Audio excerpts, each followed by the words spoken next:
Well, hi, thanks for joining me in my shop, and just continuing on with this Grundig AM/FM radio, which is working on the AM side pretty good, but FM not so good. And just in the last video ended with me discovering that one of the wires that's connected to the rectifier right in the power supply is loose, oddly enough. So now that part is right here. You can see my close-up camera all set to go here. And this is probably a Selenium Rectifier. I don't know that for sure yet. We'll take a look at it and see if we can sort out whether it is or isn't a Selenium Rectifier. If it's Selenium, we want to get rid of it and replace it with some silicon diodes. So let's take a close look at it here and see if we can spot what this loose wire was. So there's a close-up. I'm pretty sure I know which wire it was. That was acting up. Let's see here. I think it was this one here.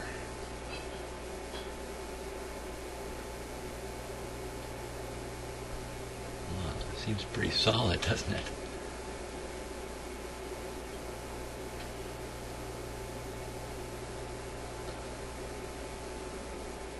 Oh no, I think there's a little bit of play in it there.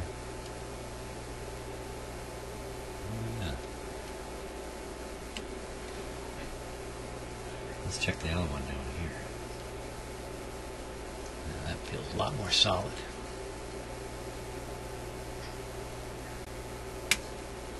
Let's see if we can really show that it's loose. Oh yeah, look at that. So an interesting question is, what happened here that it came loose? That's an unusual thing. Now maybe it was a poorly soldered right from the start. Actually, I think if you get up and look at the top of it here,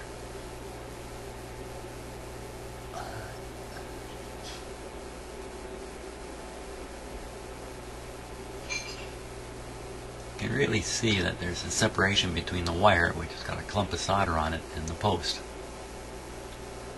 And you know what? It looks like it's poorly soldered. See the other one below it also has this look of being, well, I don't know, to be honest with you.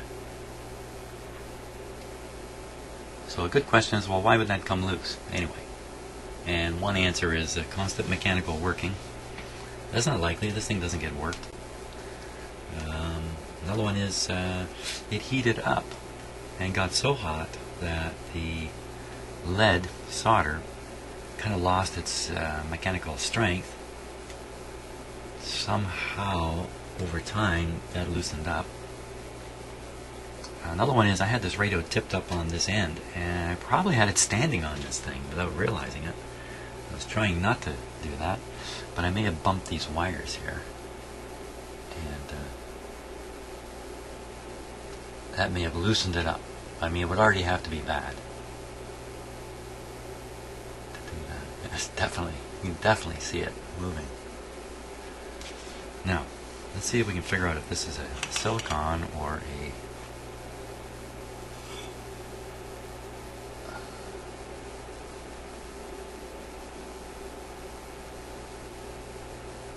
a bunch of numbers on there.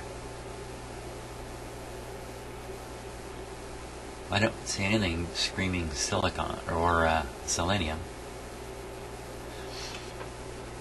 Well, there's actually 27L4. There is, to me, there is one thing that's yelling out, I'm a Selenium Rectifier, and that's the degree of heat sinking going on this thing. It's in a little metal can. The metal can is screwed tightly to the frame or the chassis. It's outside, it's not inside of the chassis. All these things suggest that this thing gets hot. The silicone diodes don't get hot. Selenium does get hot. It has a little bit of a bigger voltage drop in it, so it's got a little bit of a higher power consumption itself. So, I mean, it's so easy and cheap to replace something like this with real silicon. I'm bound to do it regardless of what it is. Now, just a little bit of a problem here.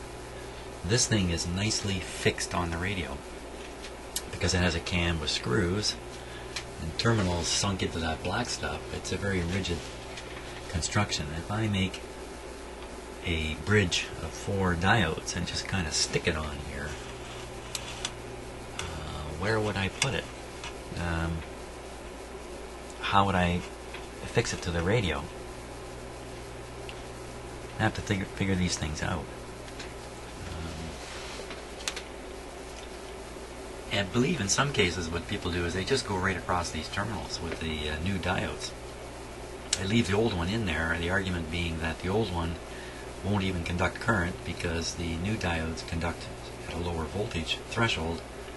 The old one will just sit there doing nothing. So you can take advantage of the terminals to attach the new diodes. That's definitely a possibility. But I think I'm going to do something a little more clever than that. I think you know what? I think I have some terminal strips. So I'm going to go off on a hunt for terminal strips or some other way to fix the diodes onto the radio here. Okay, so I dug through my box of random diodes. I managed to get 4 1N 4007 diodes.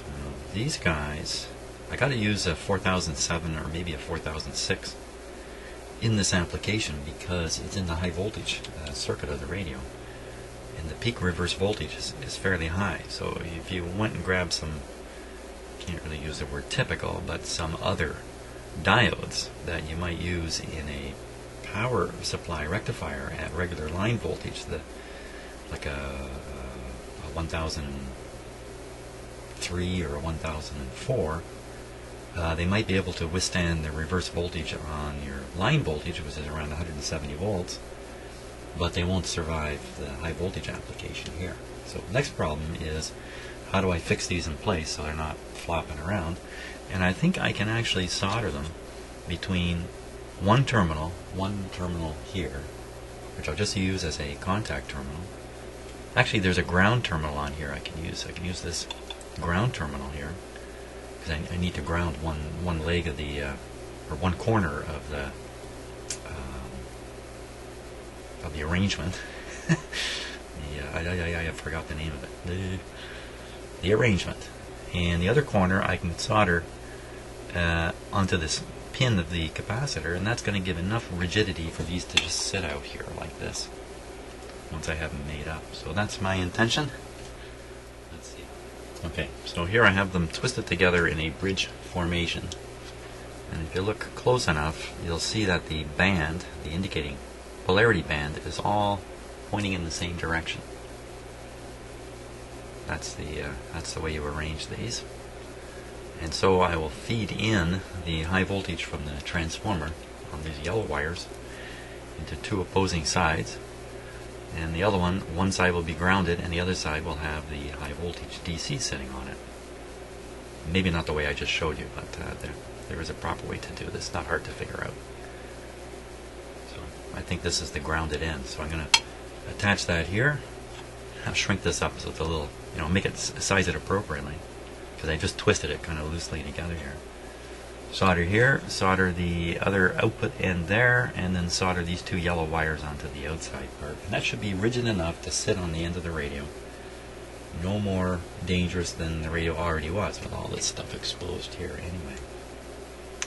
So let's carry on. We'll see how that goes. Okay, so I've stood the radio up on its end here to get the working surface up here nice and high. Easy for me to see and work on.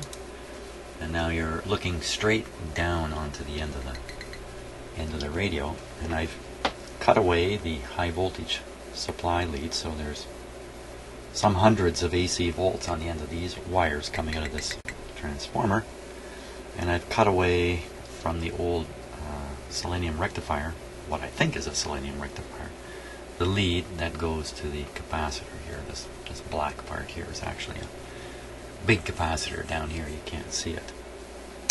So next step is to kind of size this thing properly now by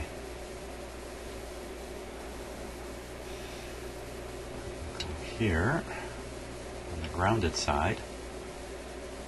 Put the positive side there, and then these two will have the yellow wires connected. So I can tighten this up a lot. I can make this a lot smaller here.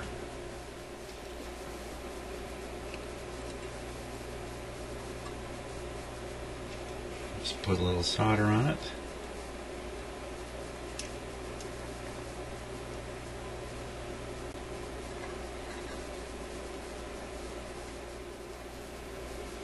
Okay, so still a little warm. I'll cut away the excess lead here.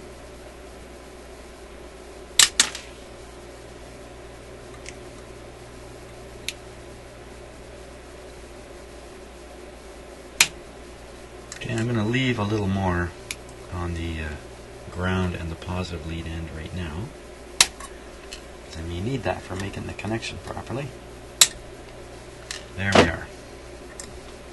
So that's going to fit like this, just like that. Very good.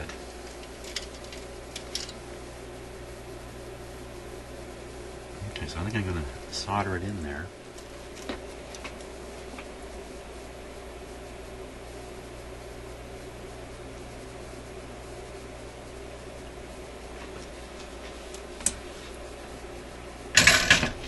Okay, so that's the grounded end. Now I got to get the positive end onto that terminal. That's what's going to make this whole thing rigid enough to. Good show. Just long enough. Let me squeeze this a bit.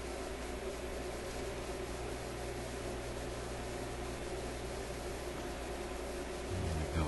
Now, I have this wire left here. Let me just see if I can't use it a little bit. I'm just trying to pull the cover off it. Here. So I'm going to go.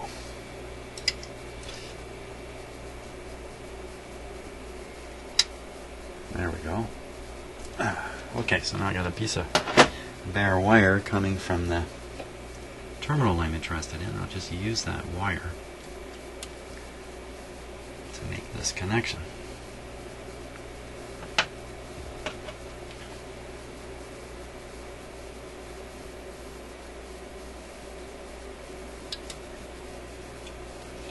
Okay, solder that.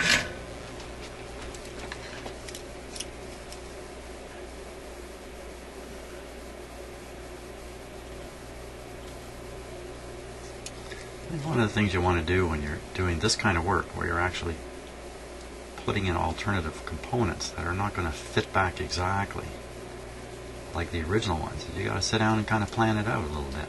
Make sure you know where you're going with the whole idea before you start onto it. And a lot of that has to do with, the kind of stuff I'm dealing with here. How are you going to put them in and get them to be fixed in place and not loose, and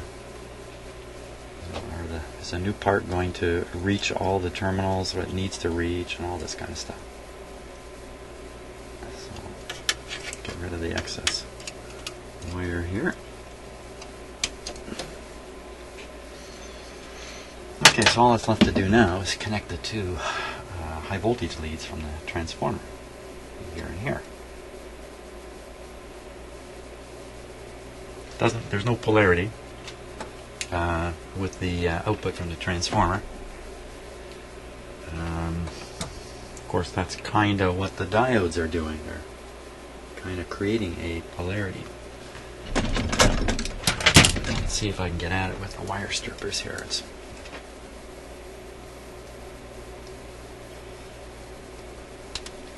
Perfect.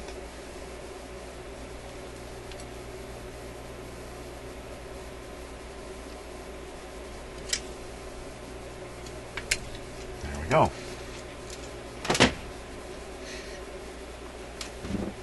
Okay, so now I just have to connect these here.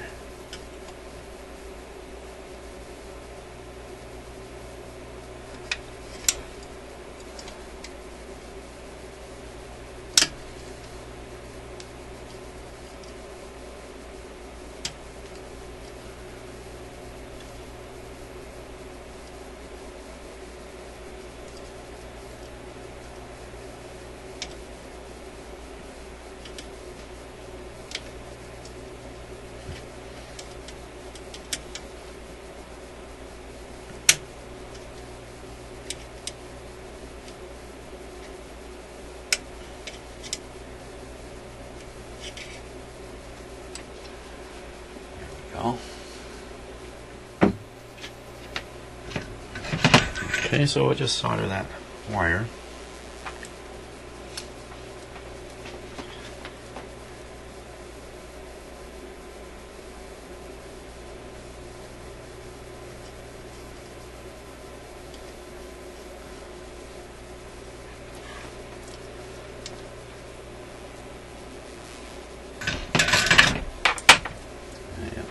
Do the last one here.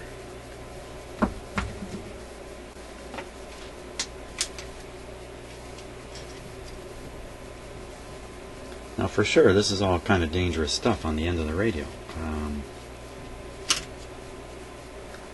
If you think in the back of a radio everything that's dangerous is hidden away, that they've been very careful with that to make sure you can't accidentally touch something, no, think again. It's not the truth. This is around the side of the radio. You can hardly see it when the chassis is in place in the cabinet. The last thing you want to do is reach in with the radio operating and start reaching for stuff when you have these kinds of hidden things sticking out the side of it. That might be the last thing you do. So we don't want that to happen.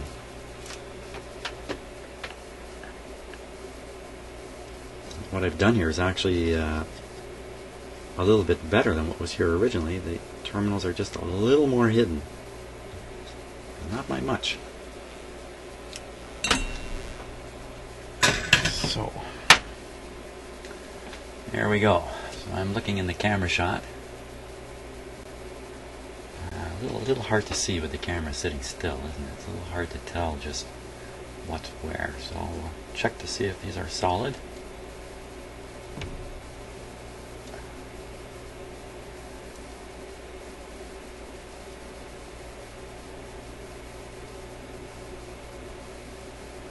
I don't like this, the last one I did there.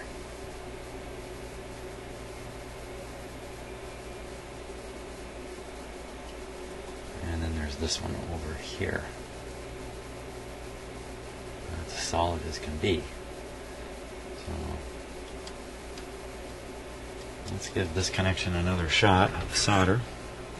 I think it's okay, but it just doesn't quite look right. Okay. So there we have it. We have a new silicon diode based full wave rectifier replacing this metal one, this old one, whatever it is. I shouldn't say metal one, this one in the can here. You know, I'm sure one of you who's viewing this can positively identify whether this is a Selenium or not. But in any case, we're good to go. These diodes, by the way, are all good for an amp. I think the whole 1N series, 1N, 1001, 1002, all the way up to I think 1007, 1008 maybe. They are all 1 amp diodes. Boy, and that's got to be enough for this guy. There's no way there's an amp flowing through there at the B plus voltage. That would be an enormous amount of power. How enormous? It would be like 250 watts of power. There's no way. So those diodes are just fine. And we're going to find out when we turn the set on and get back to trying to sort out what's going on with the FM. Okay, so I think we're ready to test the radio. Let me just check and make sure speaker's connected. Back here. Yeah, everything's still connected. The electrostatic speaker wires are still covered with tape, so they're safe. Everything looks good, I would say. Volume control. Let's turn down the volume. Okay, volume's turned down. The radio is set to AM, broadcast AM. With no antenna other than the loop antenna, but that should be fine. Yeah, I think we're ready to go. Now I'm going to use the light bulbs because I've made a change right in the power supply itself. So I'm going to loosen off the 100 watt. I got the 40 watt in. That's a pretty heavy restriction for a large radio like this. And if I've done something wrong, for sure we will see this light come on full blast, the one back here. It's going to come on pretty bright as it is, so it might be just a little bit unsettling there at first. Another thing I could do is I could monitor the B plus voltage. That would be a smart thing to do, so let's do that. So we can watch it come up. Actually, it should be, boom, right there. Because it's not a diode based, it's not a tube rectifier that has to heat up. This thing's ready to go like that. The transformer is going to supply the high voltage. It's going to charge that capacitor. Oh, it's going to charge that capacitor like that. I did not put in any kind of limiting resistor.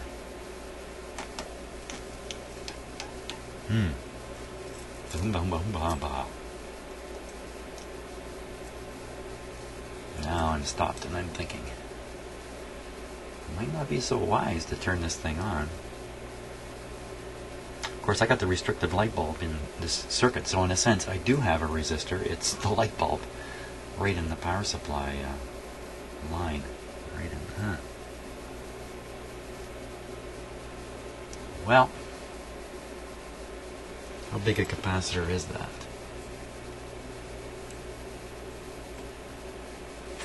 Can't see it there. I think it's a 50. I think it's a 50.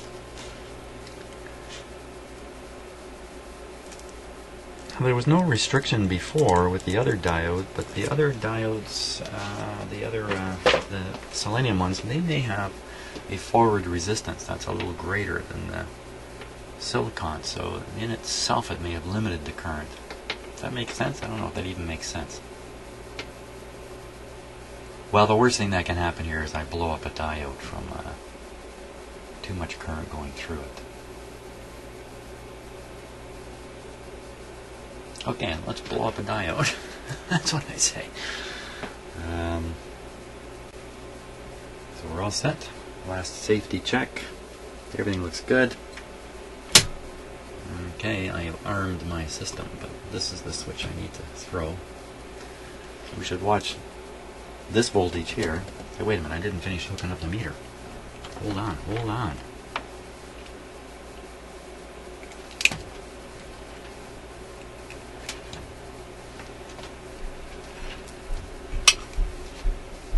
Now this may produce a higher B plus than the radio used to experience.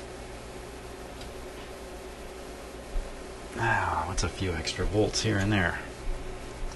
Now seriously, I don't think it's a significant concern.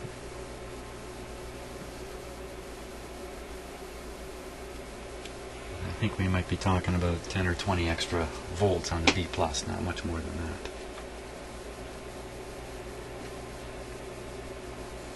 Okay, everything looks good. Meter connection not shorted. I think we're ready here. Now, listen, if you're listening with headphones, maybe you want to take them off, because the last time I did something like this, I practically flew off my chair when the radio came to life. So just beware. I'm giving you a fair warning here. Okay, let's go. So, eyes on the light bulb, the meter, and the meter. All three. Here we go. Okay, good. So the light came on, bright, and dulled down right away. Perfect.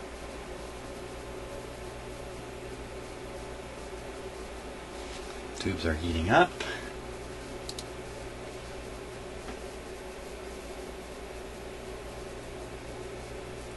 And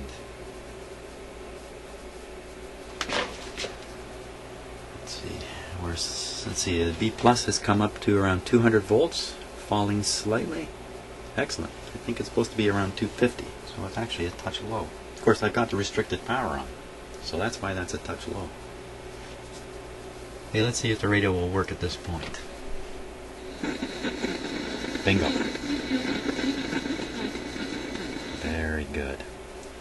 Okay, so we're going to reduce the restriction. I'm going to screw in the other bulb, the 100 watt bulb. This pretty much eliminates the restriction unless the thing has a short circuit in it, which it doesn't. There we go. The voltage has now gone up to almost 300. The radial supply voltage is still very low, just over 100 volts, so we're still restricting it a fair bit.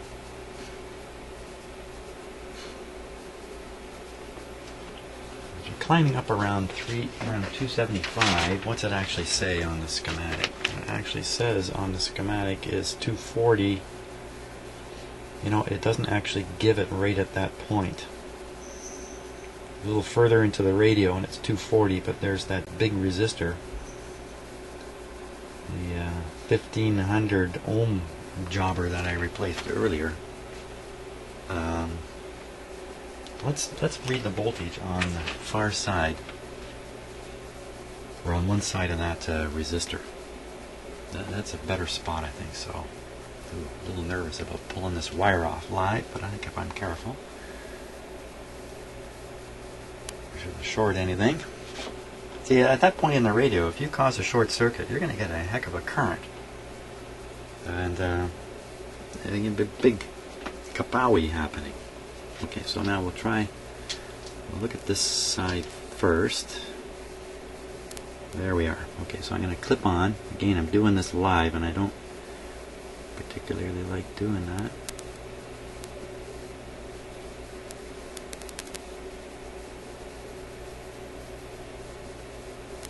These clip leads have a way of wandering after you clip them too. Okay, so that's why I always, whenever I clip a clip lead on, I clip it on, I wiggle it, and I let it settle in, so it goes where it's going to go, because it's it's got a clip, it's got a mechanical force to it. Now I don't want to tug on it. There we are. Okay, so now we're reading 240 volts. Exactly the right voltage, but I still got some restriction in here. So there we are, 245 on this meter, which isn't the most accurate meter in the world. Oh, you can't even see it because of this. There it is. Okay, so we're going to take off the restriction now, give it the full treatment, the full voltage here, while I hold this wire. Here we go. Okay, so now we're up to 270, 275 really, instead of the 240 that should be there, according to that meter. Now, is that going to be too much for this radio? Probably not. Probably not. Let's hear what it sounds like now. Sounds the same as it did. Now, okay. Let's flip to FM and see if this thing works. But first, I'm going to go back to restriction. Okay, the reason I'm doing that is because I know I'm going to kick in the FM high voltage circuits when I push the push button. And if there's something going on there, I'd rather have these lights pop on bright than have the radio go kabangy. So now, with a little bit of trepidation,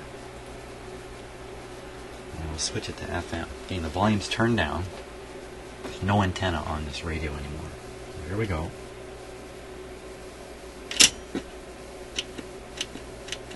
It's interesting, there's a little bit of a drop on... this darn wire is really in your way, isn't it? There was a bit of a drop on the voltmeter here. So now we're seeing 225, okay, with restriction. Does the radio work? Well, there's an FM hiss. We heard that before. Let me stick an antenna on it here.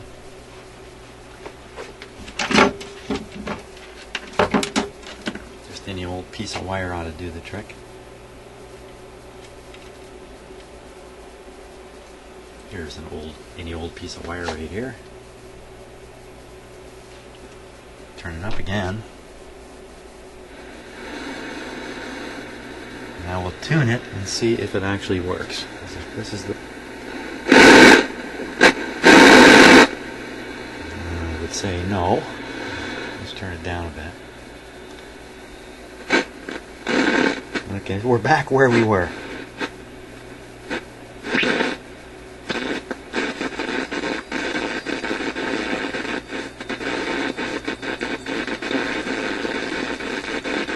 I could almost imagine somebody talking there, and the radio's producing this sound.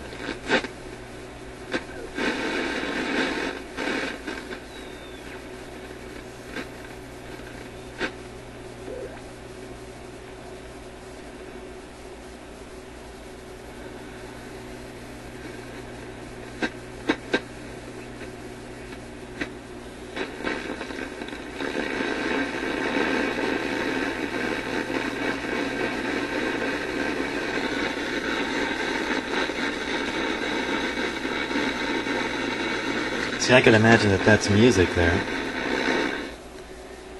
could hear a little bit of a repetitive beat to it, and it's just sounding terrible. Now, you know what that could be? That could be the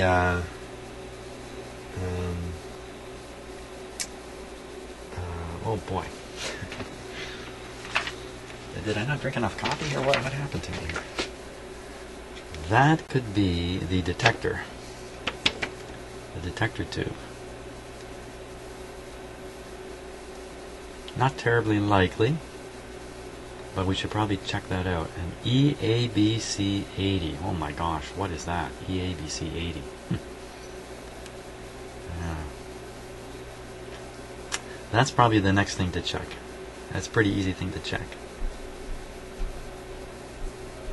Well, yeah, I don't think I have a replacement, but I think I can test that too. So let's do that next, because that's an easy thing.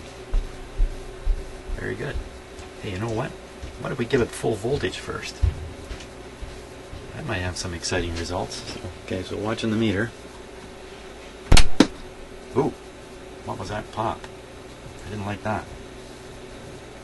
What was that pop?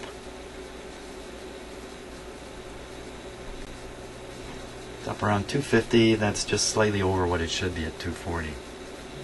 So replacing those diodes hasn't really had much effect on the B+ voltage. But I wonder what that... Oh, there's another pop. I don't like it. Don't like it. Don't like that. So, oh, did you hear that? Huh. Okay, so I shut the power off, and just for a moment the thing came to life. Ah, what's that telling me? That's telling me there's voltage somewhere where it shouldn't be, or something like that. I don't know, it's pretty curious, but we'll have to check that out on the next video. So thanks for watching this fixing up of the Selenium Rectifier and getting this radio working again so we can continue with the FM part. See you on the next video.